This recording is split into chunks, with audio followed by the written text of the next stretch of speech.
You are very handsome, Jon. You're very beautiful. Ooh, let me get a little bit closer. So tell me about your character on Messengers. I play Joshua Silburn Jr., who is a Texas televangelist. As you can hear by my accent, it's very different than I am. He's next in line to take over his father's church. He's been raised Christian, and they preach prosperity at the church, much like Joel Osteen, and it's very in that vein.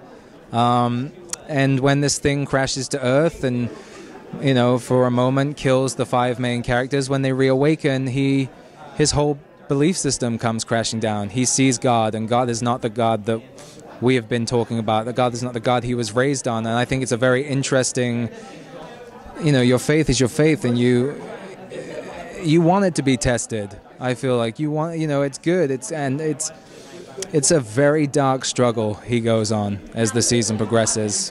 So as the season goes on, I know you guys all have individual powers. Mm-hmm. What is your power? Can you tell me, or is it too much of a secret? No, you see it for a glimpse in the pilot. Prophetic vision is his.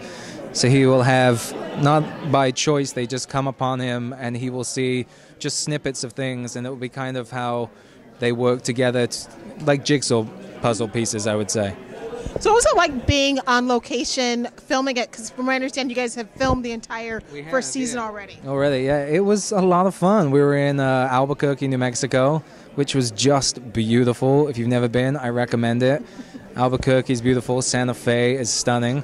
But it was great. It was kind of like being at camp in that sense. In the pilot, none of us worked together. Just Chantel and Diogo were the only two that kind of worked together, and then I guess, a couple of them kind of meet halfway through, but I didn't work with one of them through the pilot. So when we came back to shoot, it was very much, art imitating life, as when we finally all meet together was when, that was my first time working with everybody.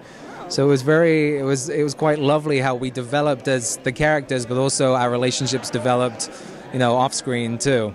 So when you were being cast, you read by yourself, you didn't interact with anybody else? I did not. I went in for casting. I've done a lot of theater, so this is my first big TV thing. Thanks. Yeah, thank you. I was very, like I said, one of the scenes for the audition was the preach, the big sermon, so it was very theatrical, so I felt very at home doing that. So I went in for the first audition, it's just me and the casting director, and they didn't think I was right. And then they re-released the character breakdown. It was a lot more what I thought I was doing, and they wouldn't see me again, so I put it on tape myself, and that's kind of how I got back in the room and made it somehow here. You really wanted the part. I really did, yeah. I believed in him. So what TV evangelists did you sort of study to get the characters? Because where you're from, do you guys really have a lot of TV evangelists? No, not faith is not as prevalent in England as it is in the States. Yeah. I mean, it's... I don't remember ever hearing about people going to church when I was a kid and growing up, where it is here, where people go to Sunday school and do all these things. And I'm sure people do that. It just isn't something that's actively spoken about, I feel like, in England.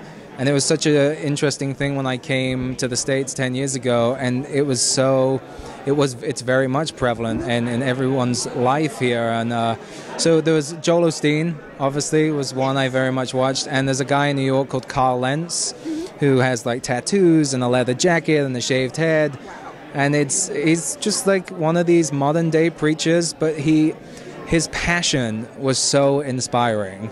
I mean, I would sit and watch his sermons that are like 45 minutes to an hour and a half long, and we come from very different backgrounds and have very different belief systems, but I would be bawling just because of the passion and how much he was inspiring people. It's quite a beautiful thing, and so that's kind of what I tried to do and bring to Joshua.